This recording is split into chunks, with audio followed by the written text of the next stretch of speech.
Hello, everybody. James Cordiner here. Voluntaryist Academy, voluntaristacademy.com. Come on over to the website and check it out. A little while back, about a week or so ago, I had the pleasure of being invited onto the Libercast hosted by Fred Gringus. And he has his own YouTube channel. He has his own page on the One Great Work Network as a content creator. He's all over the place. He's really churning it out. He's doing a great job over there, and I was super excited to be invited back onto his show for the first time ever. Doesn't that sound strange? I was invited back onto his show for the first time ever to promote Voluntaryist Academy, and it was a really fun conversation to have with him. So I'm going to provide links to all of his stuff right down in the description. So go and check out his stuff and show him your support because he's out there in the trenches taking grenades, much like the rest of us. So without any further ado, here is my guest appearance on Libercast, hosted by Fred Gringus. Peace.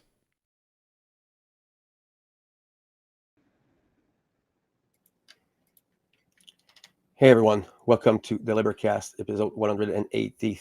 This is, I have the chance of having a great guest on the show the last months, and I would like to thank everyone, the guests and the people who are following the Libercast. Thank you so much for being there and supporting the work that the content that I'm creating. And thank you for sharing care and love and truth to everyone. I'm gonna introduce my guest James in a moment, but first I'm gonna put on my usual shout out to the One Great Work Network. So the One Great Work Network is an aggregate of researchers, content creators, people are into different kind of information, like the occult, morality, natural law, psychology, and then you have all the tarot and astrology. So there's hundreds of hours of stuff that you can discover there. There's over 70 creators on the page. So go there. It's totally free. So go there and you don't have to subscribe to anything, and you can easily take on all this incredible information. I would suggest Mark Passio for sure, but there's Will Keller's, and then there's the Cubby Hole, and there's plenty of stuff to discover there. And there's even French stuff for the people with Dorian, me, and Dom Tremblay. So there's French even, and I think there's Spanish, and there's another one I couldn't remember which one. So it's getting bigger. So go encourage them. OneGreatWorkNetwork.com. So my shout out is made. Here we go. Hey, thank you, James, for partaking in the Libercast for yet another time, and I'm happy to having you and help you and help us to like unfold this incredible information that is voluntarist and anarchist, and I think we have to talk about this way more than we're actually doing. The whole blueprint that is building around freedom and sovereignty and morality, we can all have all that, and that's what it's easy, but we lack the will of doing it. So thank you, man. For the people who don't know you, can you go quickly over your work and where you're from and where you're going now? Sure. Thank you for having me, Fred, and I'm happy to be back. This is wonderful. So happy that you invited me here. My name is James Cordiner. I am from New England, originally Massachusetts, but we got out of that socialist hellhole and we moved to the great state of New Hampshire. and this is where myself and my family reside. Um, I am an avid freedom-minded activist type person, and I am a voluntarist. We'll get into just what that means in a little bit. I've been I've had a vendetta against the public education system in America for nearly my entire life, and I have in more recent years taken to the internet to talk about it. And I have been more outspoken even in my immediate physical surroundings about the topic. Um, I used to run a podcast called A Hitchhiker's Guide to Truth. Maybe some of you have heard of it. I know Fred, you and I go way back with that. And then what else is there? Co-organized Shattering the Illusion, and that was a online event in 2022, which was kind of like an online conference. Spoke at Seed 5 last year. I'm an autonomy graduate from the autonomy course of season 10. Very proud of that. And I am a content creator on the One Great Work Network. Proud father, proud husband, and just all around hardworking blue collar dude trying to make a difference in the world for a better future for my kids. I think that sums it up.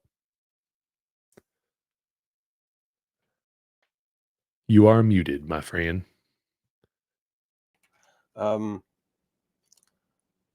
I've been an anarchist and abolitionist ideologically since my earlier years in life. I happen to understand the violence and the what it meant to be in a slavery uh, mechanism of control. And I couldn't explain that because I wasn't educated like I am now. But uh, the more the years were passing, the more I was becoming an ardent anarchist. And I think this is about common sense, and this is what I'm dealing with on the Libercast. Actually, this is why I in the French side, I'm telling to people, you don't have to call it natural law, you just call it common sense. And I mean I have to repeat that a lot in the Libercast. Why government is slavery? Why is it violence? Why is it illegitimate? With simple explanation, down to earth explanation. So I have a question for you. What is your definition of voluntarism? Um, I like to think that my definition is the definition. And so I can read it right from the homepage of the website. It's the first thing anyone will read when they show up there. Voluntaristacademy.com is the name of my new website, new show, podcast, thing, whatever, a way for me to convey information. I'm calling it Voluntarist Academy. I really, really want to help people learn about this philosophy. So, voluntarism is the social philosophy that all forms of human association should be voluntary and based on the non aggression principle. That is the NAP. We can call it the NAP from here on out. The non aggression principle that posits that any initiation of violence on peaceful people is illegitimate, no matter what the outcome, but allows for the use of force in self defense or to protect property. In other words, the proposition that interactions in which both parties consent are universally preferable to interactions in which on uh, interactions in which parties could go in one. I can't even read. I'm sorry. Interactions in which one party coerces the other. Voluntarism is the moral position which maintains that no peaceful person can justly be submitted to the control of others in the absence of his or her own consent. I flubbed up there because I have a typo. It says on, it should say one. Anyways, so that's what voluntarism is. Now, there's also the something that I've left out here because unfortunately, in this day and age, the word anarchy Hmm. it scares some people off.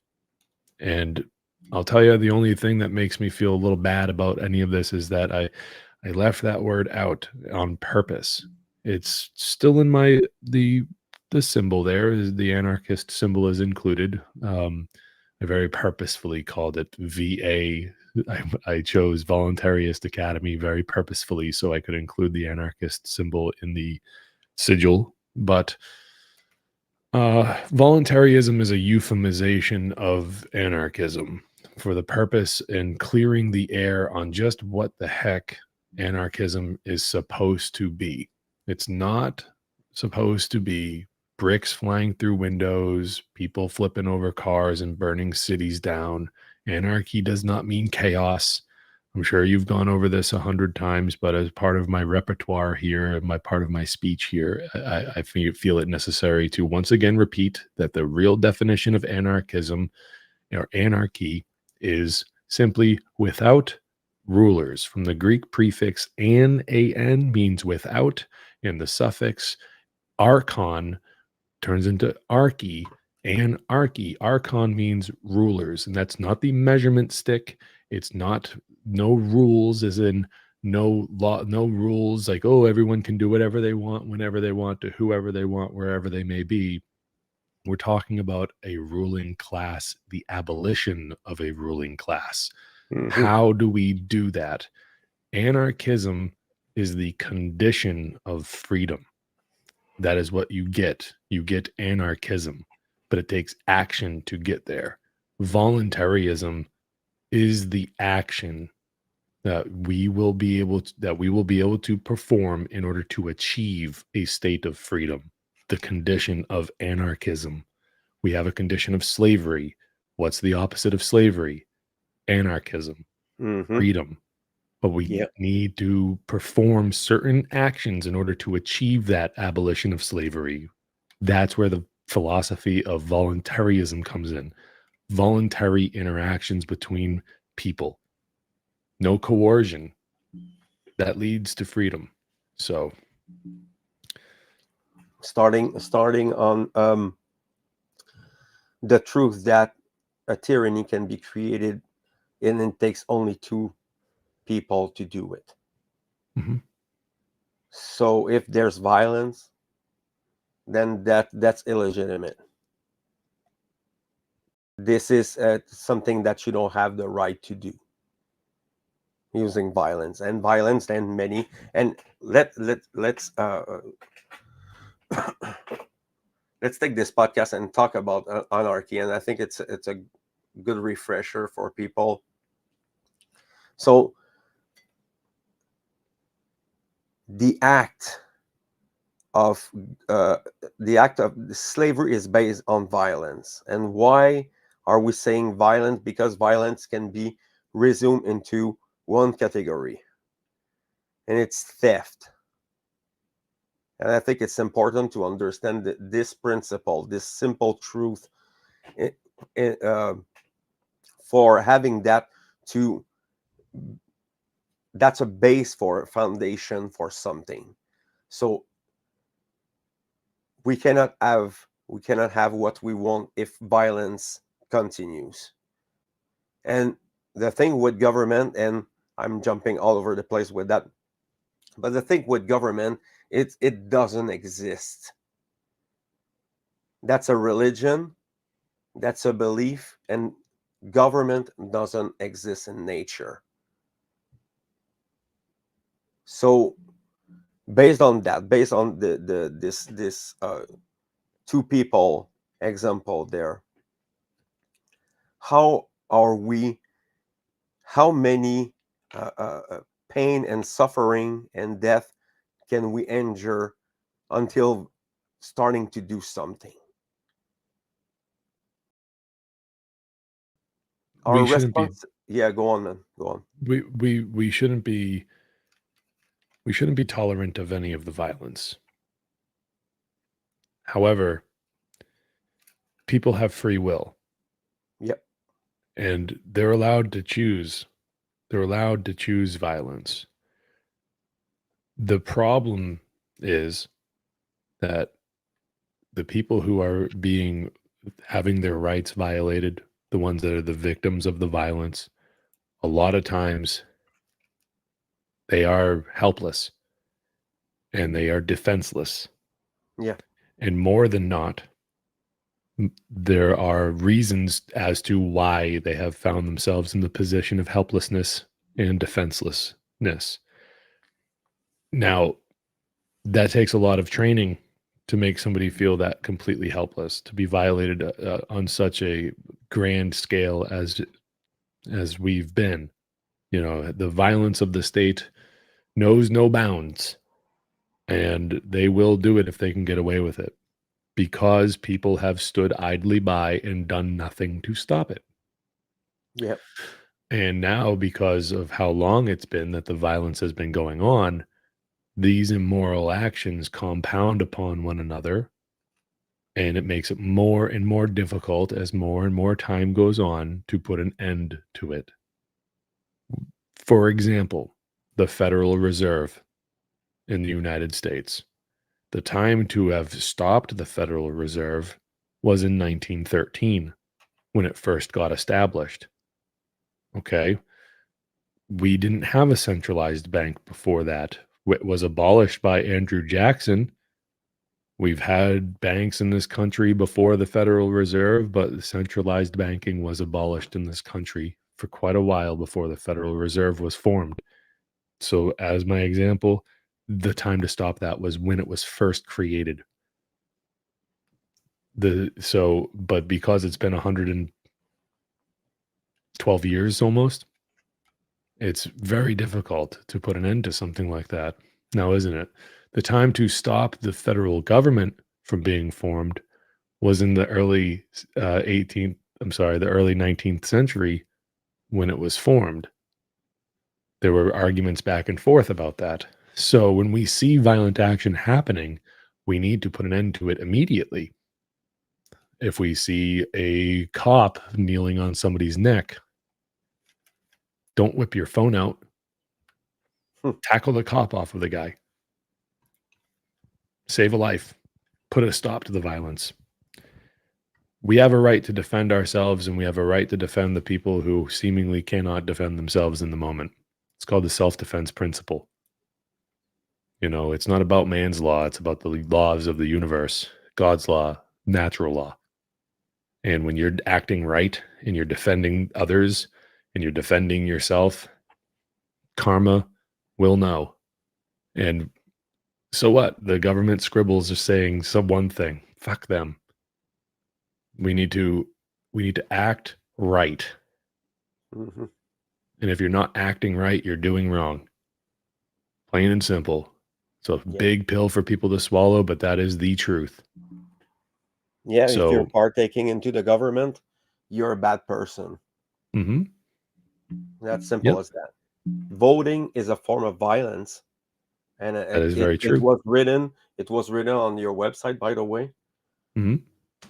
It's and I try to pound this information as much as I can, Yeah. because it's common sense. You know what Why the should I consent to coercing my neighbors into accepting theft? yeah. I don't wanna steal from them, and you know why I don't wanna steal from them? Because I've had things stolen from me, and I don't like the way that that feels. So when I see other people, I assume that they would feel something similar to how I felt when my belongings were stolen from me, and how dare I ever go and make someone else feel that terrible. It's not cool. So, never mind if it's right or wrong, it's just a terrible feeling. Why would you wanna do that to someone else? If you really want, I mean, and, trust me, I know the difference between right and wrong. I'm not saying that it doesn't matter. I'm just saying simply for the fact of the feeling that you would have if it were done to you. Why would you wanna put someone else through that, assuming that they would feel the same way? What are you, some kinda sick individual, a psychopath. Like if you've ever been punched in the face, and I have, it's a terrible feeling. Why would you want to do that to someone else? Just for the sheer fact of assuming that that's how they would feel too. And it's these things that we can really reflect upon and say, no, I don't want to do those things. And I'm not going to tolerate it when I see those things happening to other people. The violence can stop, but it stops with us as individuals understanding that we have the power over our own actions and our own minds, and making sure that we don't partake in those actions. And we can say, no, thank you. I'm all set. I'm going to walk away because I have free will and I have freedom of choice, and I don't need to be here for this. Now, when we zoom out and we see the federal government in the United States for what they are, how difficult really is it to get away with not paying their federal income tax, these things? It's extremely difficult. And they have a very big stick. And that's my opinion. There's people out there that think otherwise. Good for you. I hope it works out. And I hope it works out for me too. But I got to tell you, it's a very big stick and it's very intimidating. But when we talk about our daily day-to-day interactions with people, it's very, very easy, extremely easy to put an end to violent action. When you see it, do something about it. And when and if you're feeling like you're tempted to partake in those actions, don't do it. The golden rule is, do not do unto others as you would not have done unto you. And it's as simple as that. Now, when we get enough people on our side and we get enough people realizing, oh, I don't have to worry about my neighbor smacking me over the head with a stick, and then the only violence left is the violence of the state. Never mind the violence of the social conditions and the all the social strife going on in the world right now. What if we narrowed it down and the only violence left was the violence of the state? How easy would it then be to put a stop to it? When everyone's getting along, no one's worried about right or left, this party, that party, Gaza, Israel, the dividing line, the cultural dividing line that goes down the middle of the kitchen table every night at dinner. We all got over that stupid, superficial bullshit that's mostly a psyop. How easy would it be to really gang up on them? Because there are more of us than there are of them. And we could really put a stop to it very quickly. So it brings to mind, and I know this was a while back and I know it was kind of silly, but the Occupy Wall Street movement, stories about that are all over the internet. And there were people, Republican, Democrat, liberal, whatever, conservative, all these different people of all these different social and political affiliations, and they were all angry about the same thing. And then what happened? Quick, get some cultural division in there. Yeah. Break it up. Nothing happened actually. Well, because it got broken up by a bunch of cultural division that was intentionally put into the social movement that was happening. And this is how it's done. You get people fighting amongst themselves. And it's the same with the last show you and I did, we talked about this exact same thing.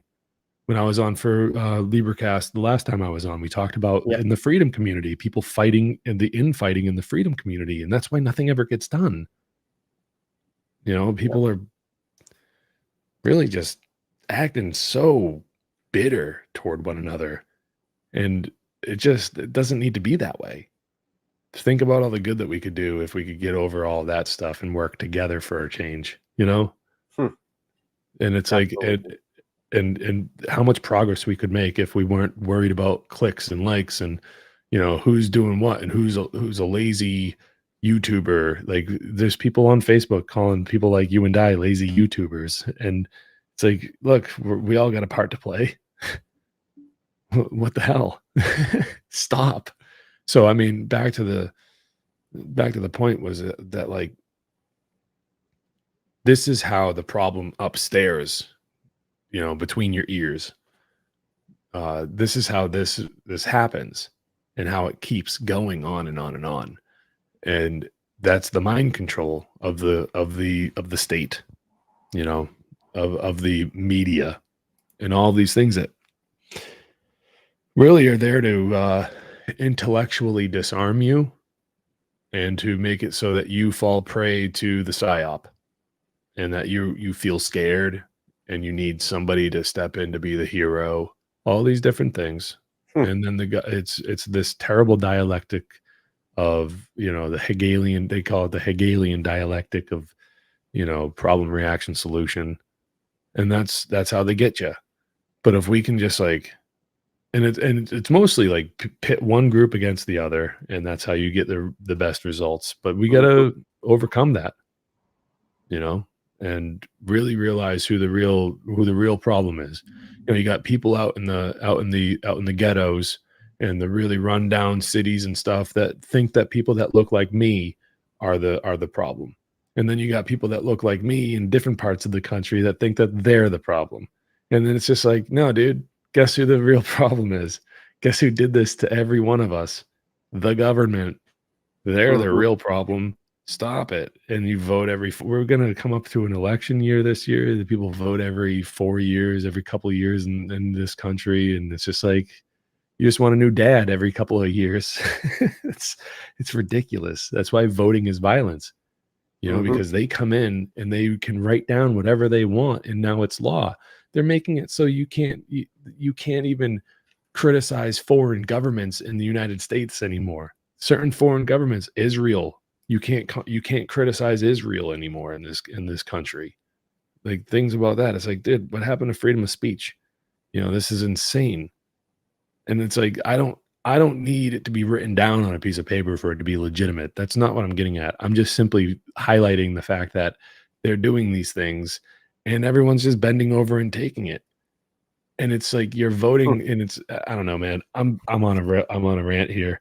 Stop me at any time. But it's like you can't do this stuff to innocent people. You can't even do this stuff to the people who are allegedly guilty, because the things that a lot of these people are guilty of are just government scribbles, things that are meaningless. Like cannabis laws, for instance. That's a good example. Any drug law, any tax evasion law. These are not guilty criminals. They're just people.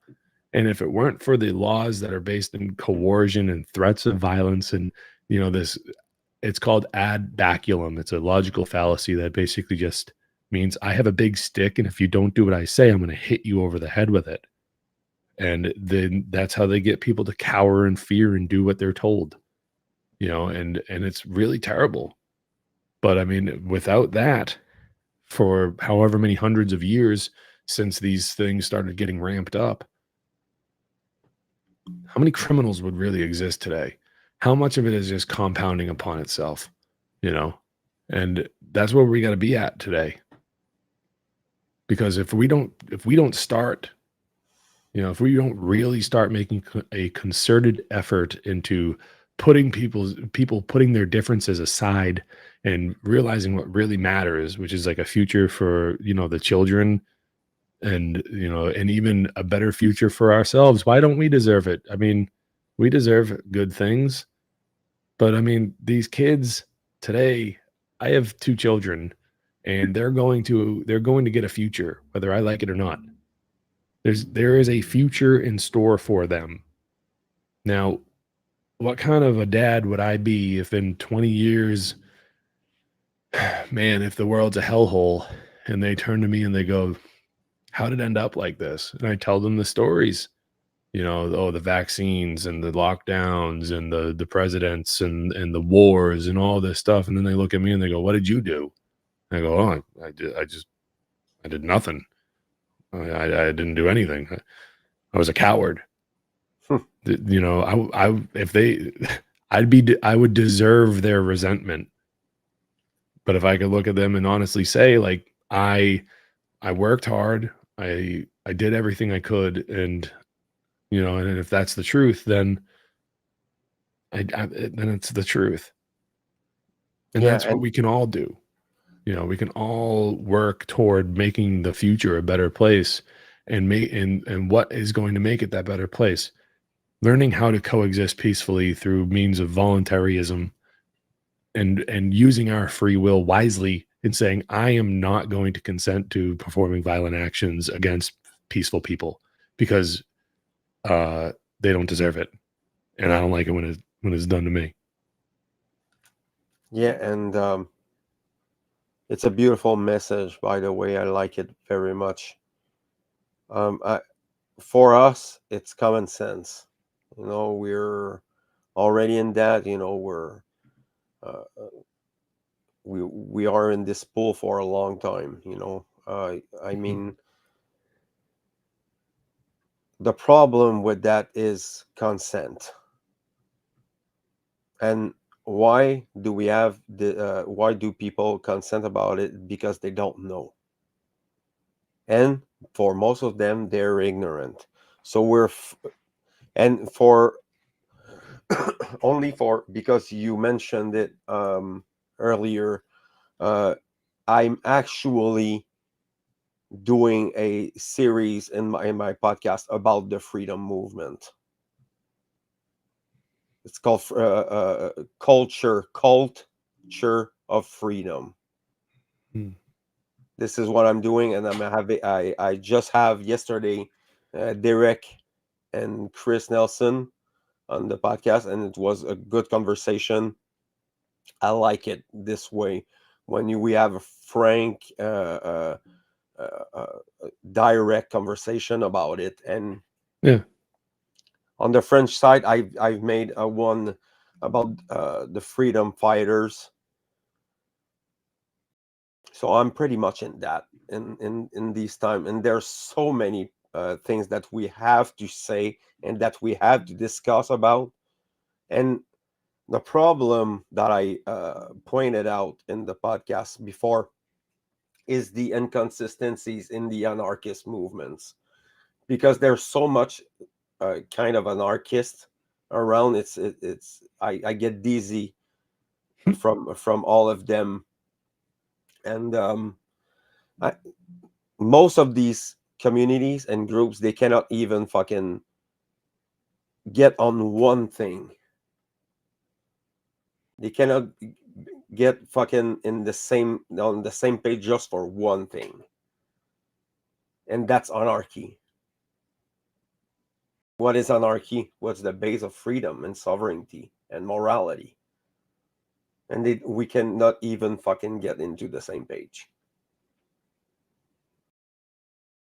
This is what we have to do, is fucking solidifying these communities and build them on with strong foundations.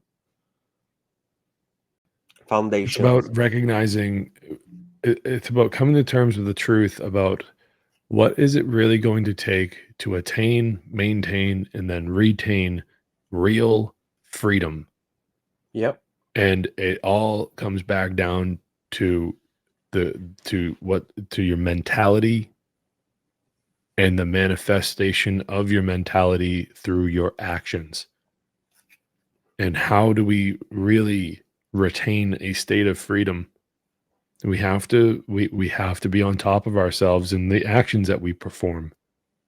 Now, when we start doing violence to one another, that creates a need for someone to stop it. Yep. And if there's a large enough amount of violence, like, this is how governments get formed. People who are afraid of having violence done unto them. And then it's just off to the races from there. Now, when it comes down to maybe a local municipality in like a town or even a city, if you want to have an organized group of people that come together to make sure that the people who are there voluntarily are getting the things that they want and need, there's nothing wrong with that, because you put on the leadership cap, the job gets done, you take the hat off, and then you go the fuck home. And you're not really in charge of anyone. Right? This is just called governance, and it's not government. You're not controlling anybody. You're saying somebody needs a house built. I'm a carpenter. I'm a contractor, a damn good one. So I'm going to step up to the plate and I'm going to make sure that everything is in its right place. The mise en place is going to be where it needs to be. And I'm going to get the job done, and the house is going to be standing up, and it's going to last for a long time. And then when the house is done, I am no longer in charge because the job is done. Oh, we want roads, huh? Well, I run a paving company, so when the road needs, all right, I'll do that. And then from there on and on and on, all the civil things that need to be done in a community such as that, they get done, and no one seeks to outstay their welcome in a position uh, of uh, of I guess of authority, because you can be an you can be an authority on a topic. You can say, "Oh, well, I know a lot about a specific time period in history. I'm an authority on the topic." That's just a, a label people slap on those. But then there's the quote unquote authority, which is an illusion. And it doesn't really exist. And this is the authority of the state. The reason why it doesn't really exist is because it all relies on mind control. They don't produce anything. They're a bunch of plunderers. They steal from us, and then they give it to whoever they want. And then they consider themselves to be in charge. And if you say, no, I don't want to be stolen from, they come and take you away if they find out. So, you know, like I was saying, there's really nothing wrong with the first scenario, right? But the second we all start acting violently toward one another, that's when people start getting scared, when they can't defend themselves. But again, largely like that. Why does it seem to be that way today? Is because they were trained to be defenseless. They were trained into that state of helplessness. And you mentioned a couple times already common sense. Well, it's not very common, is it? Hmm. The reason why it's common sense is because it's a sense of what is right and wrong being common among the people. Yeah. Okay. And it's not very common No. because everyone's a fucking relativist, and it can't work that way. There is a baseline of right and wrong that exists in the fabric of the universe itself. Otherwise, what's the point of having a nervous system? Oh, wow, what a jump, huh? Geez, what do you mean by that? Well, why even feel anything at all if it's not right or wrong? Okay, why even have freedom of choice at all? Freedom of association, free will. Why even have any of that at all? People think it doesn't even exist. Those people are crazy. You're crazy to think that it doesn't exist. Of course, cause and effect is real. If it weren't real, how the hell did we get in the position that we're in right now? Hmm. Look around you. If cause and effect wasn't real, I don't know, this is some crazy simulation, but I mean, for real, like free will and cause and effect work hand in hand. The consequences, you don't get to choose. If there's going to be a consequence, whether you like it or not. If it's good, great. If it's a bad consequence, well, then you need to reflect upon your actions and maybe choose a different path next time you get the choice. But it's still a choice. And we can choose to do better. We look around our world right now, today, and ask yourself one question. Is this the type of world that gets produced by a bunch of people acting right? Or is this the type of world that gets produced by the aggregate of the population acting wrong or immorally? It seems to be the latter. It seems to be, to me, that the world that we live in today, where we have wars that have been going on for decades of my life, that we have poverty that is still going on, that we have all this crazy, crazy stuff that seems to be like, unnecessary and making the world a really terrible place to live. When we have lockdowns and forced vaccinations a couple of years ago that everyone just wants to sweep under the rug and pretend that it didn't happen. Hmm. People are dying in the hospital alone. You had to say goodbye to your grandmother over a fucking FaceTime. And you're going to tell me, oh, get over it? No. Like it didn't even happen. Hmm. Is this the world that we would live in if people were acting right? If people were treating each other right? No, it's not. So this is all the proof that we need that cause and effect is real and that our free will is what decides the consequences in the aggregate of the population of people that live on this planet. Look around. Yeah, That's it. and even inaction has consequences. Well, yeah, I mean, inaction is still an action, right? You can't avoid it. The Rush, and you might know Rush, the band, Canadian band, and I like them very much. There's a song called, I think the song is even called "Free Will," and Hmm. in the song, and the lyric goes, um, I don't know the full lyric, but there at the end of it, he says, if you choose not to decide, well, you still have made a choice." Hmm. So even inaction is a form of action.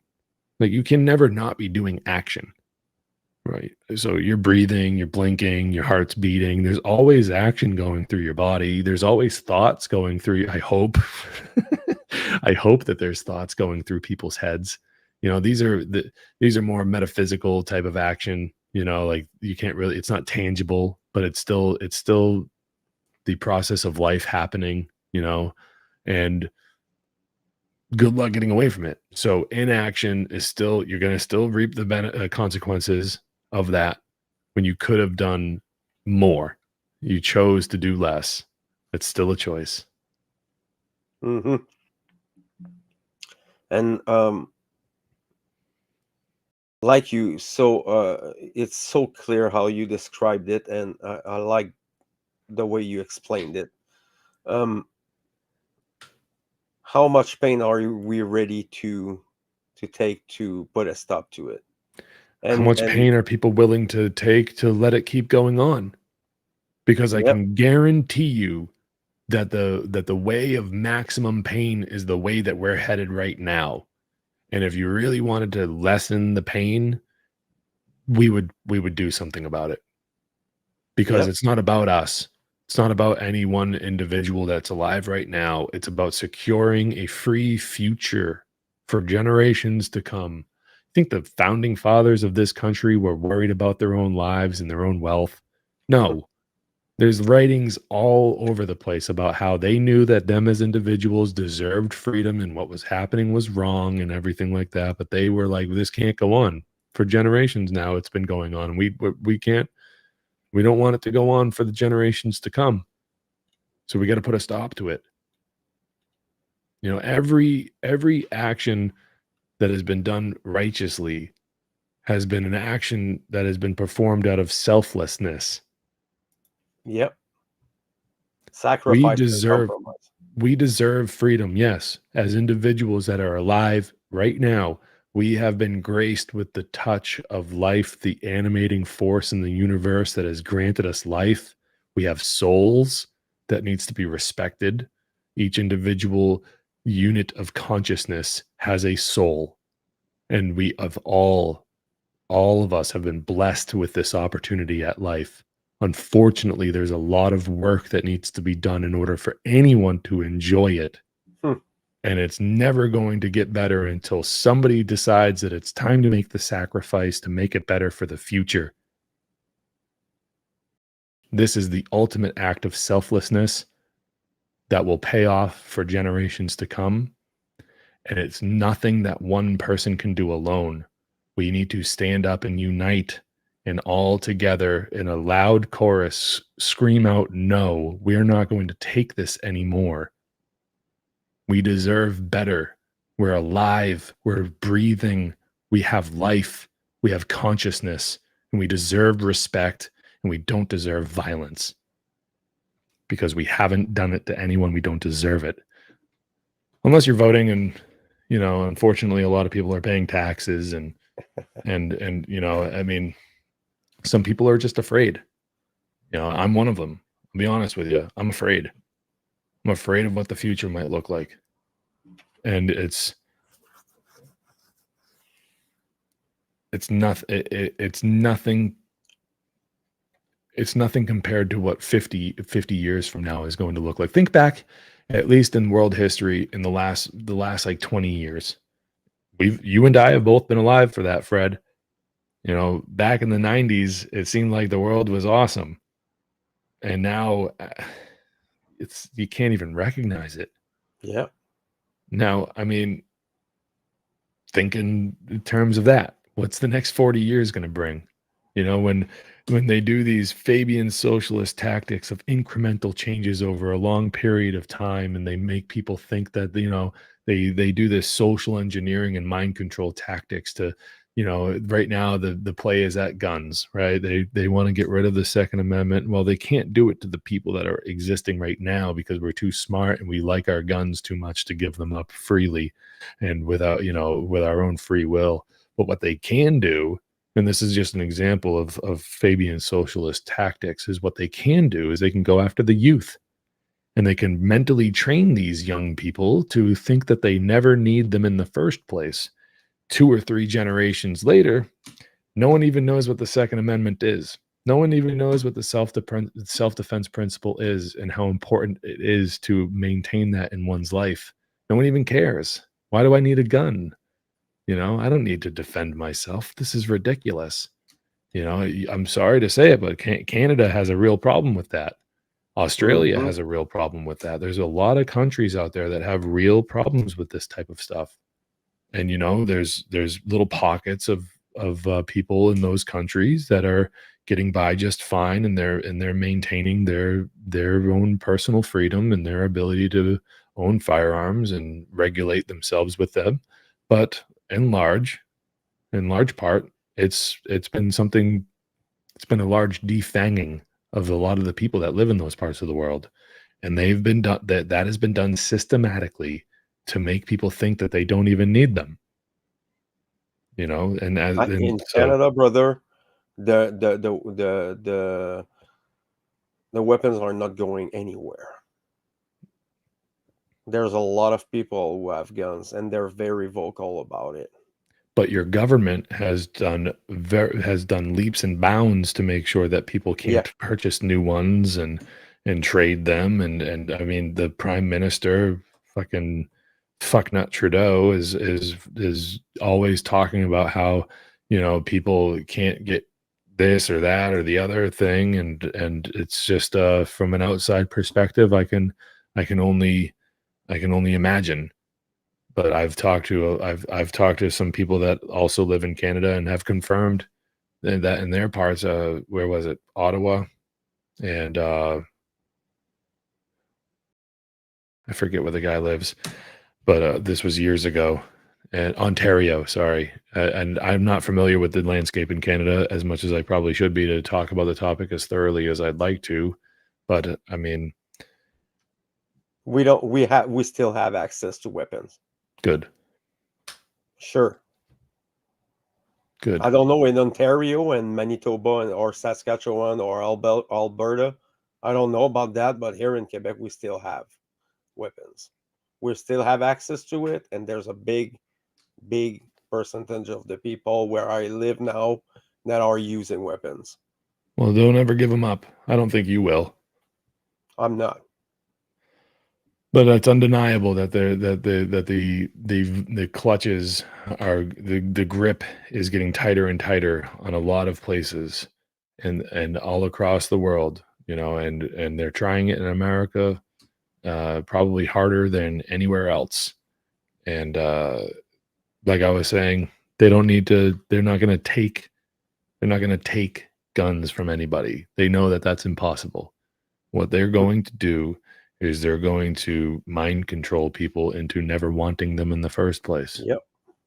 And They then, like already I said, did 2 that. or 3 generations down the road, gun ownership is extinct. And Yeah, I don't know in unfortunately, America. I don't know. I think America is gonna get rid of the weapons and guns. I doubt it. oh no, no, no. I highly doubt it. I'm saying what their plan is.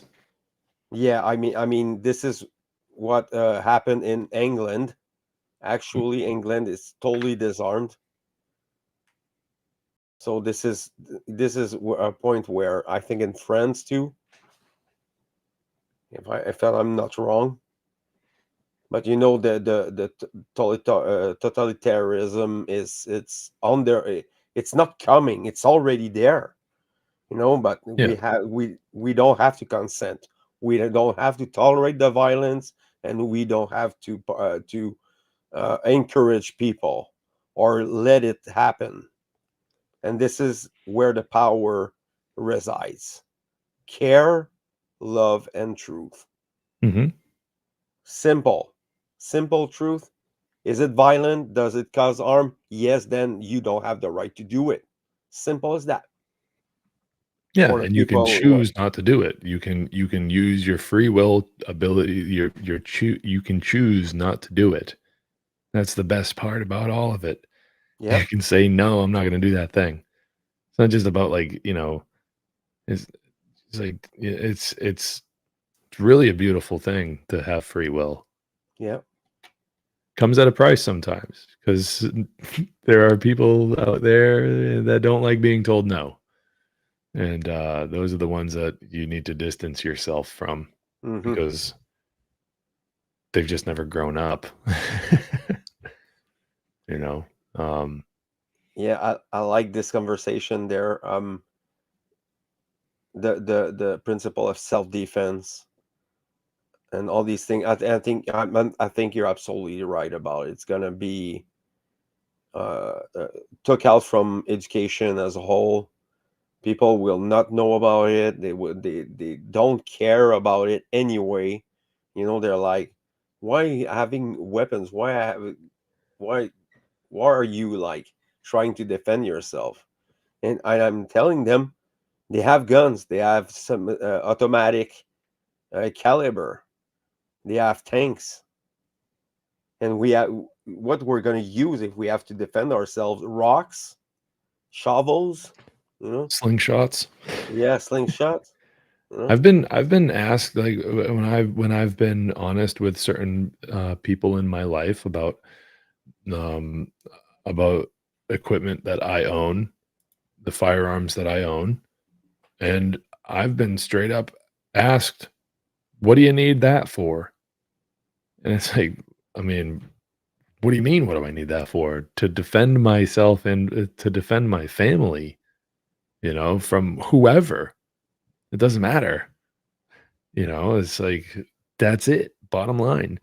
Because when violence is being done onto me, I have every right to put a stop to it, no matter who says what. Yep. And it comes back to who started it. Was it you? No. Okay, that's all that matters, right? I mean, that's the truth of the situation. That's where truth lies. In every situation is who initiated what against who. And that's it. So again, like when people say that truth doesn't exist and it's relative and blah blah blah blah, it's like no, I've seen some random acts of violence on the street that didn't need to happen, and the truth is that guy just walked over to the other guy out of nowhere and punched him in the back of the head for no reason. They've never met each other, and the truth is that that guy was violent to the other one. I've seen it with my own Simple. eyes, and it's like, so don't tell me that there's no such thing as truth. I mean, we live in an objective reality, and yeah, you can have your subjective experience within that reality, but reality still exists whether you like it or not, and you don't have control over it. And you can't just make it up as you go along. Like, you can have your perspectives, you can have your opinions, you can have your experiences, and those are all subjective, and those are all personal to you, but you experience those things in reality, in an objective plane of reality that we all live in together. And when you walk outside and it's raining outside and your neighbor goes, "It's not raining because I don't think it's raining." And you're like, "You're fucking crazy." Like these things happen.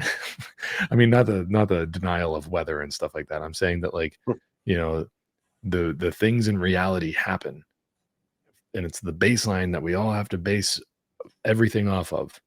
And it's time that us as a whole really get back to having a good relationship with reality. And that's going to do a lot of healing for some people.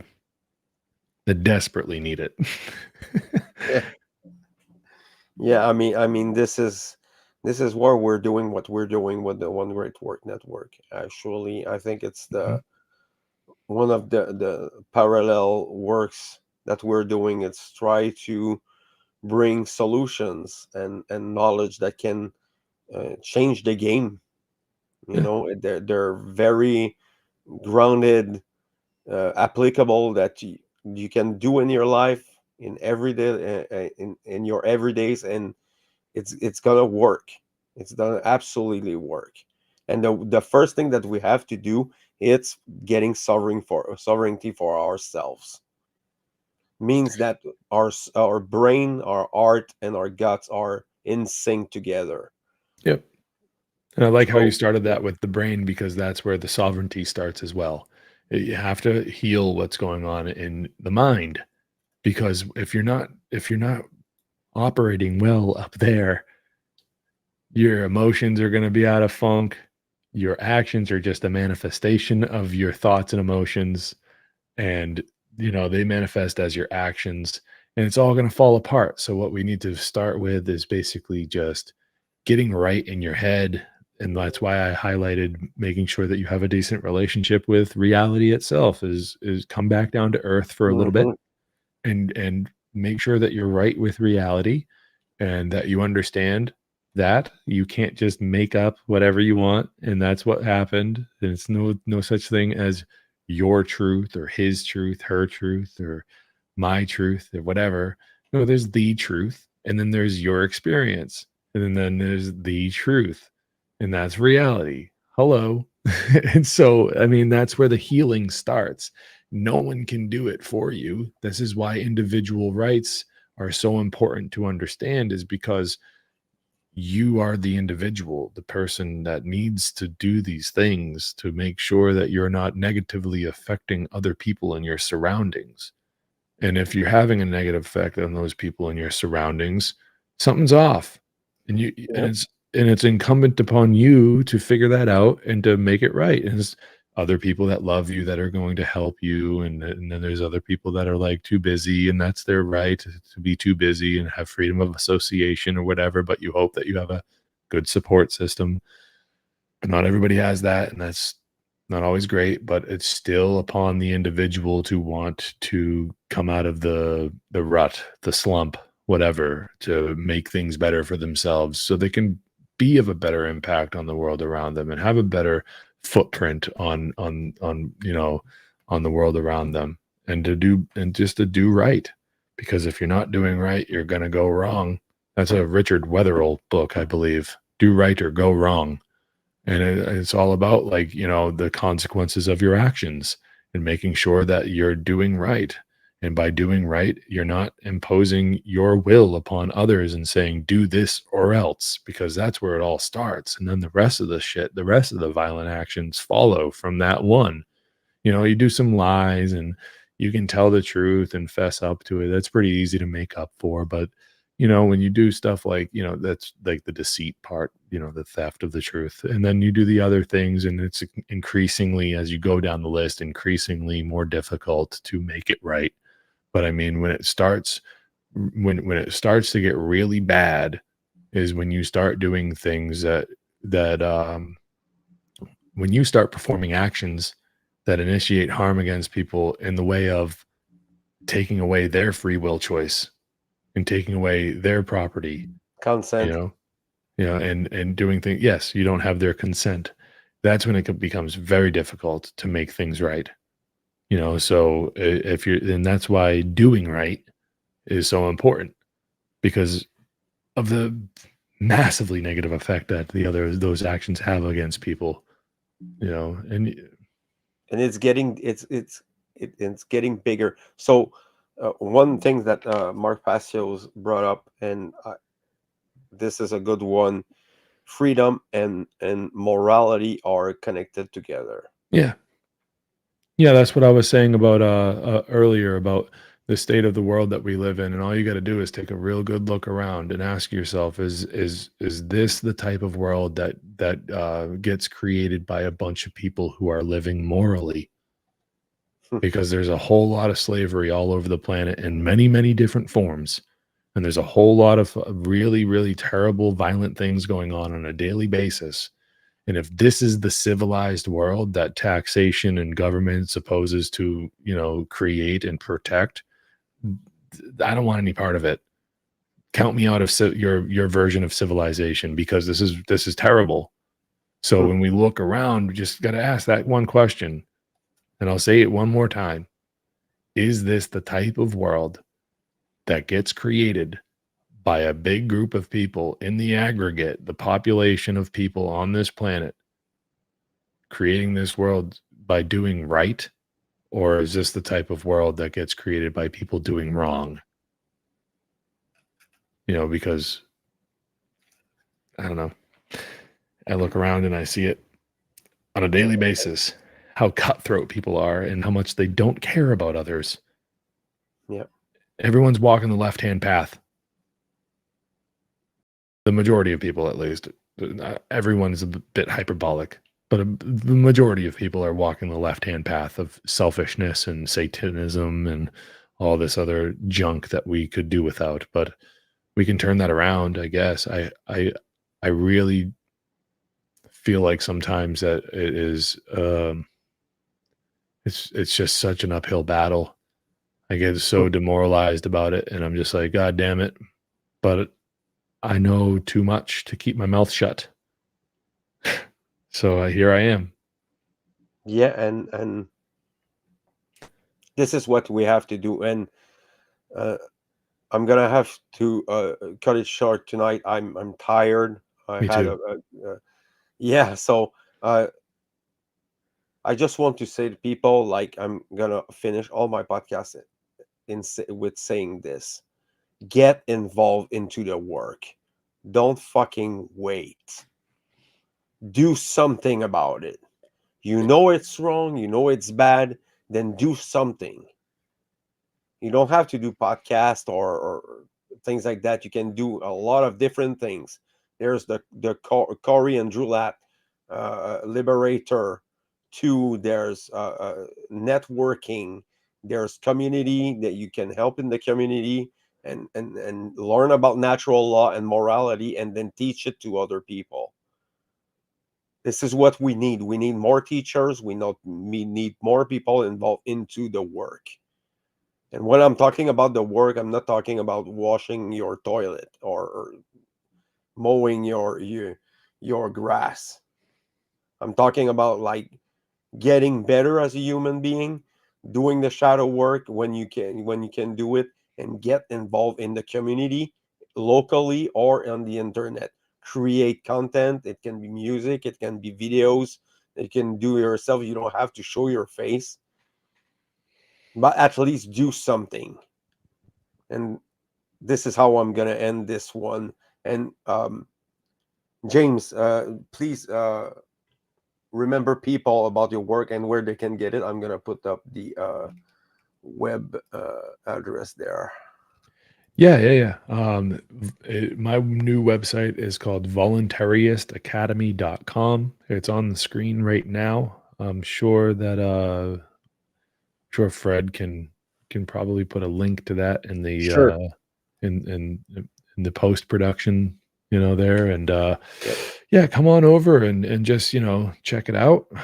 Come on over to the like the YouTube channel and all that stuff. And Fred's talking about doing the work, and that's very important to do. If you don't have the time to really produce your own content, talk to people. If you watched this video, you've gotten this far. If this topic intrigues you, share it with people around you. Ask them what they think about this. Start a conversation with your immediate, with your family. And that's also a form of doing the work. It's all about changing the mind of someone, or helping them change their mind for themselves, presenting new information and seeing if it interests people, and hoping that we can make a dent in the slavery business before it's too late.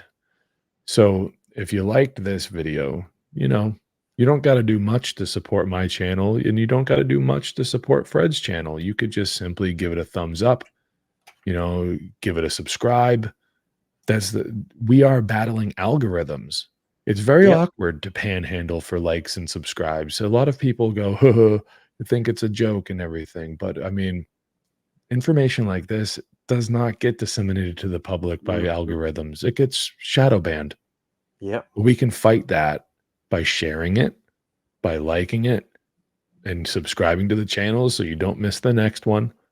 And that's how the easiest way for people that are nervous about putting their own face and voice out there, that's how you can fight as well. That's how you Yep. can support the people that are doing this type of work. Go buy a book, go help authors.